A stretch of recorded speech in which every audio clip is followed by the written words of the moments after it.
আজকে আমি আপনাদের সাথে শেয়ার করে নেব লোট্টে মাছের ঝুরি রেসিপি। এই লোট্টে মাছের ঝুরি আপনারা হয়তো অনেকেই পছন্দ করেন। লোট্টে মাছের ঝুরি ভালো লাগে একদম ঝাল ঝাল শুকনো শুকনো পাক দেওয়া নারকেলের মতন। আর কাঁটা ফেলার পদ্ধতি সহ আপনাদের রেসিপিটা শেয়ার করে দেখাবো। বাই দ্য ওয়ে, আমি বৈশাখী, আপনারা দেখছেন ইজি কিচেন। আজকে আমার রেসিপি লোট্টে মাছের ঝুরি। লোটে মাছের ঝুড়ো বানানোর জন্য এখানে নিয়ে নিয়েছি লোটে মাছ। লোটে মাছটা আমি কেটে নিয়েছি, কেটে ভালো করে ধুয়ে নিয়েছি। এবার এই মাছের মধ্যে দিয়ে দেবো অল্প নুন আর দেব হলুদ। এবারে মাছটা ভালো করে ম্যারিনেট করে নেব। ম্যারিনেট করা হয়ে গেছে, এবার মাছটা রেখে দেবো। লোটে মাছটা বানানোর জন্য এখানে নিয়ে নিয়েছি পেঁয়াজ কুচি, দুটো টমেটো কুচিয়ে নিয়েছি, আর নিয়েছি কাঁচা লঙ্কা ঝালের জন্য কুচিয়ে, আর এখানে নিয়েছি আদা রসুনের পেস্ট। এবার চলুন আমি লোটে মাছটা কিভাবে করি আপনাদের দেখাবো। গ্যাসে কড়া চাপিয়ে দিয়েছি, কড়াই দিয়ে দিয়েছি সর্ষের তেল।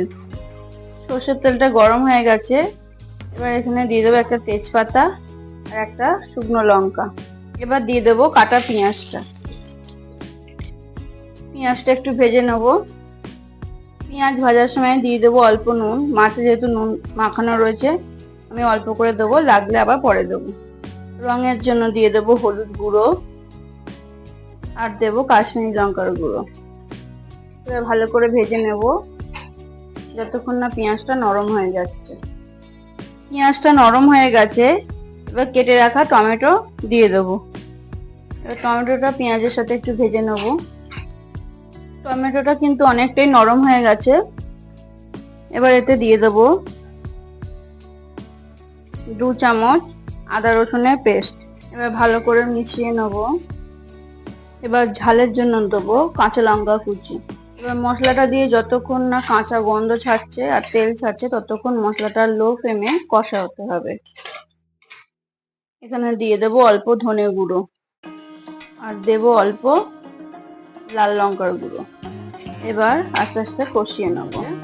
মশলাটা কষানো হয়ে গেছে। কি করে বুঝবেন? মশলাটা কিন্তু কড়াইয়ে আর লেগে যাবে না, মশলাটা এরকম কড়া থেকে ছেড়ে যাবে আর এরকম তেল ছাড়বে, তাহলেই বুঝবেন যে মশলাটা কষানো হয়ে গেছে। এবার আমি এখানে এক এক করে মাছগুলো দিয়ে দেবো। মাছগুলো দিয়ে দিয়েছি, এবার চাপা দিয়ে দেবো।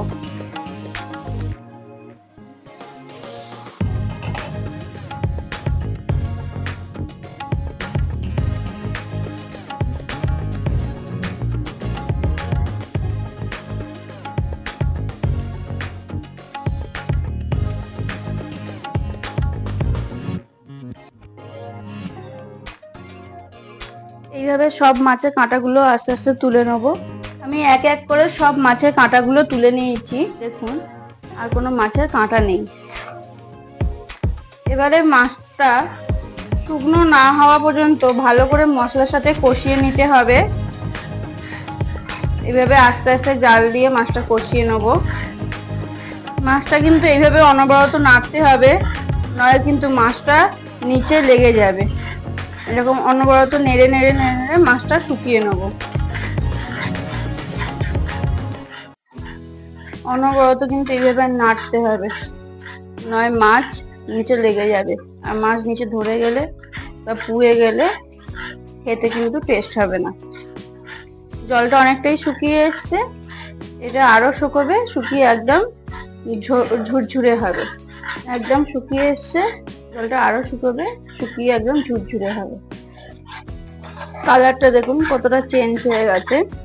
এখনো কিন্তু হয়নি। 10 থেকে 15 মিনিট এইভাবে মাছটাকে ভেজে নিতে হবে। মাছটা যখন হয়ে যাবে ঝোড়ো ঝোড়ো, তখন কিন্তু নিচে থেকেই ছেড়ে যাবে। আমারও কিন্তু অল্প অল্প করা নিচে ভেবে জড়িয়ে যাচ্ছে। মাছটা অনেকটাই ভাজা হয়ে এসছে, আর 5 মিনিট মতন সময় দিলে মাছটা হয়ে যাবে। এবার দেখুন মাছটা কিন্তু আমার প্রায় রেডি। কড়াতে কিন্তু আর আগের মতন জড়াচ্ছে না অত। আমি আর একটু শুকনো করে নেব। দিয়ে এবার দিয়ে দেবো ওপর থেকে একটু ধনেপাতা কুচানো, আর দিয়ে দেবো 3টে কাঁচা লঙ্কা। কাঁচা লঙ্কাগুলো একটু চিড়ে দিয়েছি, দিয়ে এবার ভালো করে মিশিয়ে নেব। ফাইনালি মাছটা আমাদের রেডি। দেখুন কতটা ঝরঝরে হয়েছে, ফাইনালি রেডি হয়ে গেছে। কালারটা দেখুন, আর দেখুন আমার কড়া থেকেও কিন্তু ছেড়ে যাচ্ছে, কড়াতে আর লাগছে না। আজকে আমার রেসিপি লোটে মাছের ঝুড়ো একদম রেডি। আমি যেভাবে বানিয়ে দেখালাম আপনারাও বাড়িতে একইভাবে বানিয়ে গরম ভাতের সাথে ট্রাই করে দেখুন, অবশ্যই আপনাদের ভালো লাগবে। রেসিপিটা যদি আপনাদের ভালো লাগে অবশ্যই কমেন্ট করে জানাবেন। এরকম আরও অনেক রেসিপি পেতে চ্যানেলটাকে সাবস্ক্রাইব করে দেবেন আর লাইক করে দেবেন। দেখা হচ্ছে আরও একটা নতুন ভিডিওতে। আপনারা সুস্থ থাকবেন, ভালো থাকবেন।